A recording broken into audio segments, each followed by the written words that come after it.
Jordan, where are you? I hate to disappoint you, but I am out at the funeral that is Hillary Clinton headquarters at the Javits Center. Oh, I thought you'd gone to Trump. Okay. And so talk to me about the funeral.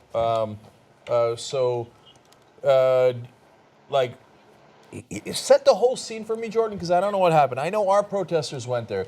Was there anybody else there? Was there any New Yorkers there? Were they there in the beginning to celebrate, to protest? I doubt anybody else was going to protest.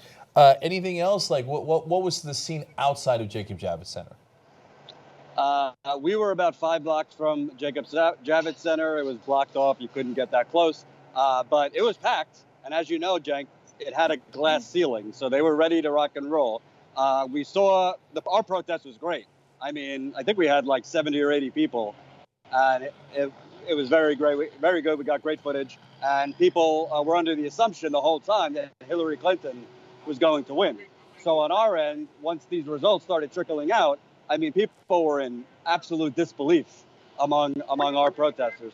As we headed closer to Jacob Javits Center, you see people coming out crying, particularly women, and people I've interviewed. You know, I don't want to rub salt in the wound kind of thing. I wasn't really challenging that much. I just wanted to hear what they had to say.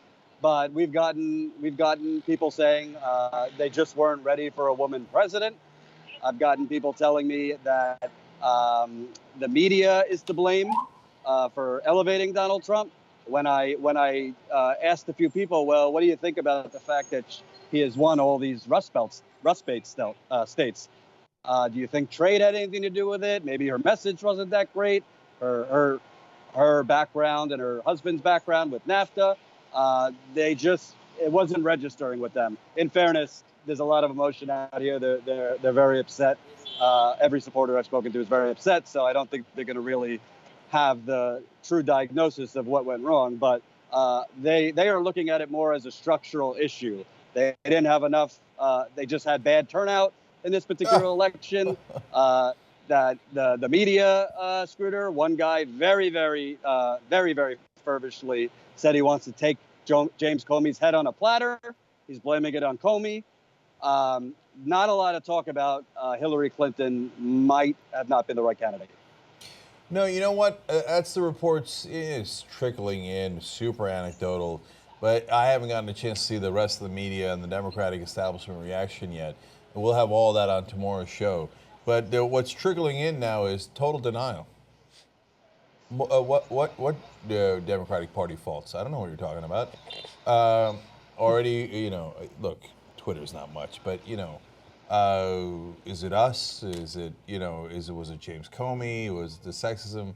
No, you have a structural fucking problem, right?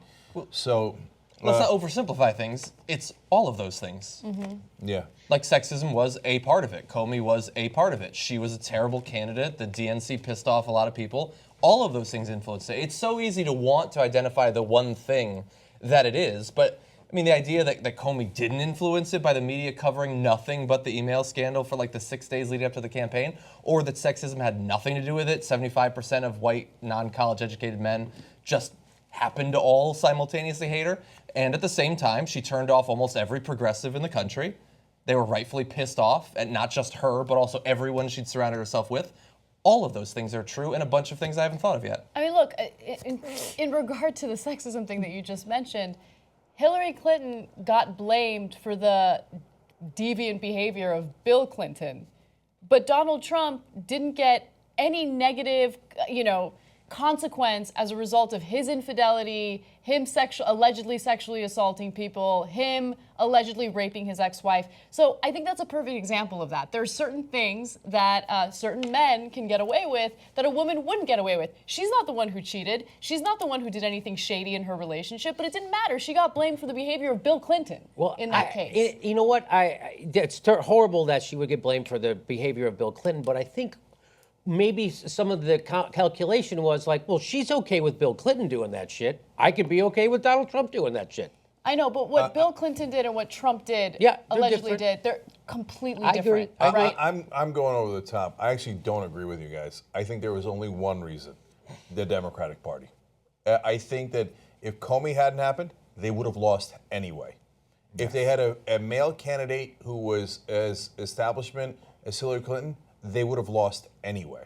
It was the fatal flaw. And so there's nothing they could have done if they ran a greasy status quo establishment candidate. They were going to lose, and they lost. So that's it. I think disagree. that was. I mean, I many think of that these- was a big part of it. I disagree that was it. Of course, that I that's included that all on my it list. was. Yeah. I mean, many of these states are 1 point away. Almost anything can sway 1% Trump of the did electorate. everything wrong, and he's still going to win.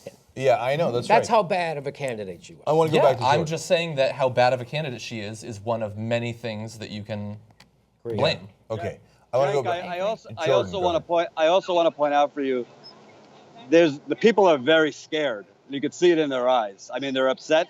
But one person was talking about he thinks like Nazi Germany is coming back. I just spoke with an African American who is very, very scared when looking at the police brutality that's been happening under President Obama. How much worse it's going to get under President Trump. So I just want to put the full context out that there's a lot of people who are visibly in their face and their body language very scared at what's going to come next. Maybe Barack Obama should call the Baltimore protesters thugs again, and while he lets peaceful protesters get their heads cracked in all over the country. Maybe that'll help. Okay, Jordan, let's talk more about reaction. So inside the Jacob Javits Center was, I imagine, the well-heeled folks, right? Plus Wes Clark, who snuck in there. Any of them trickle out? Any sense of any reaction there? I don't know. I don't know if that's the case, but did you see any of that happening? Oh, yeah. I mean, we're right where they're trickling out. And it's complete, like, it kind of looks, I don't want to be dramatic, but it doesn't look that unsimilar from when I was at UCLA covering, like, a school shooting and people scared and people crying. Like, it looks like literally they just dealt with something traumatic. That's just as accurately as I could report it based on what I'm seeing. There's people crying. There's people embracing each other. People are shocked. I mean, people are really shocked.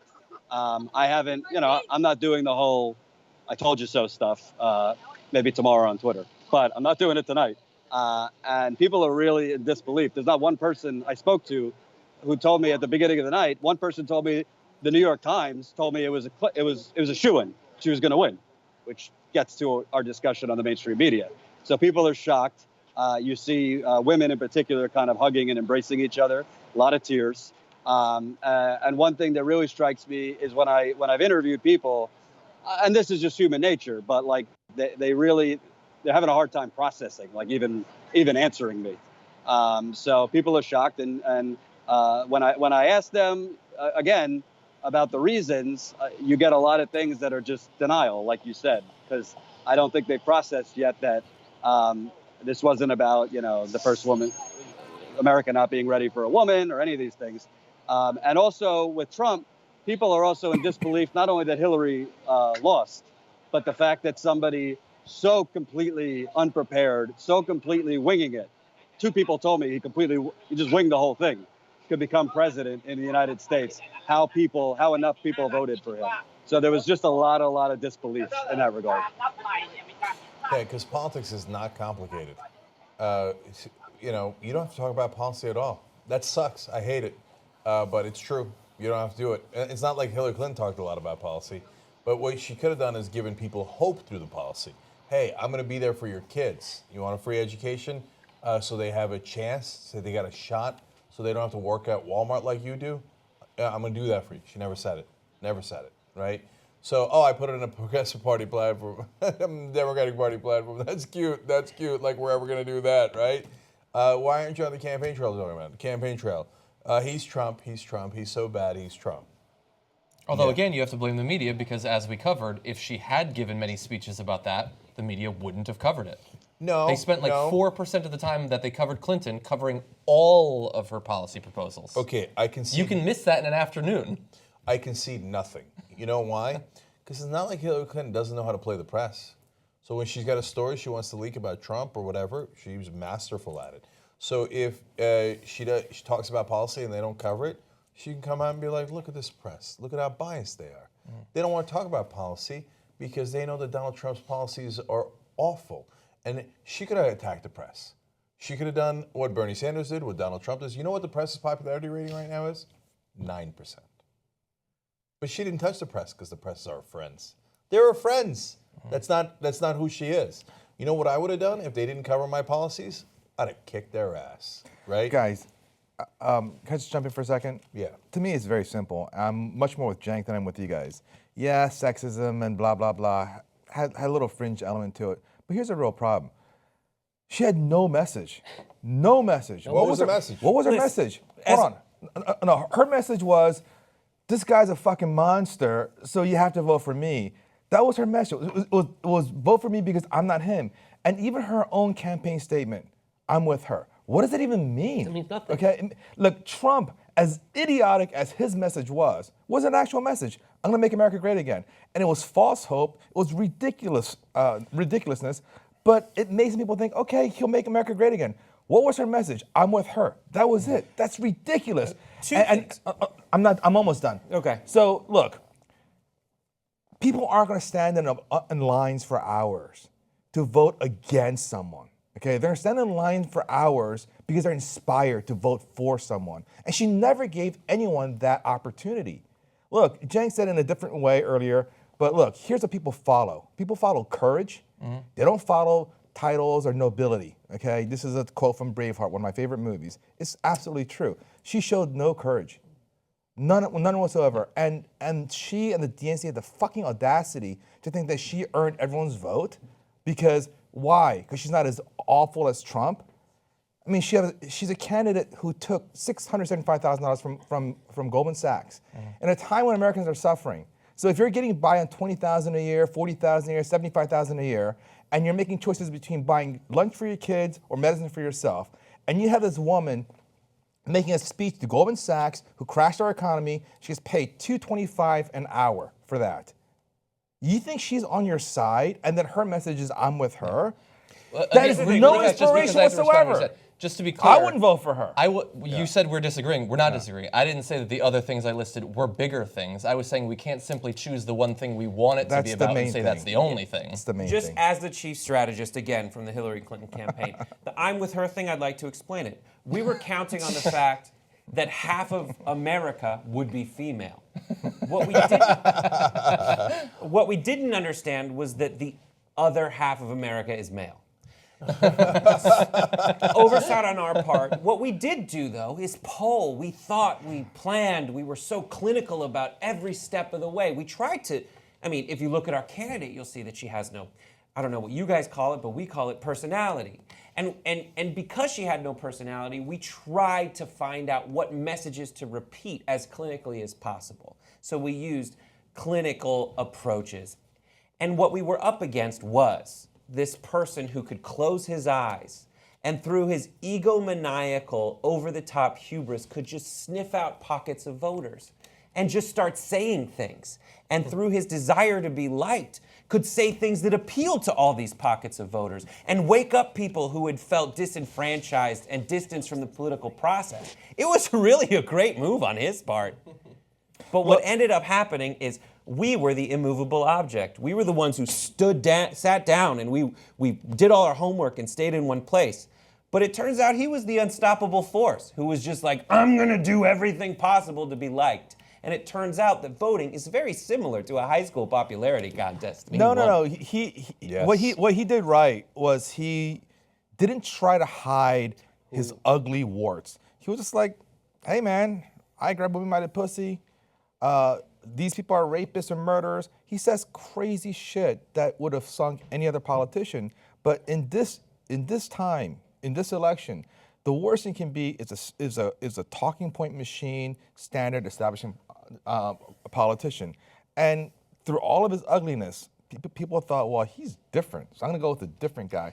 And look, you know, he won like 35% of the Latino vote. Yes. That's unbelievable to me. Okay. Yeah, but they're all inflated. He won 45% of the women vote. Here's the thing is also, it takes a lot of effort to collect nuts for the winter, and winter is coming. So I had a lot on my plate. Okay. So, Jordan, we got to go to Michael next at Trump headquarters. So any last thoughts on what you saw out there tonight? I'll leave you with this, Jank. I fit in one Bernie Sanders question. I asked a gentleman, do you think it might have been a different outcome if Bernie Sanders was a Democratic nominee? He looked at me very pensively and said, you may be right.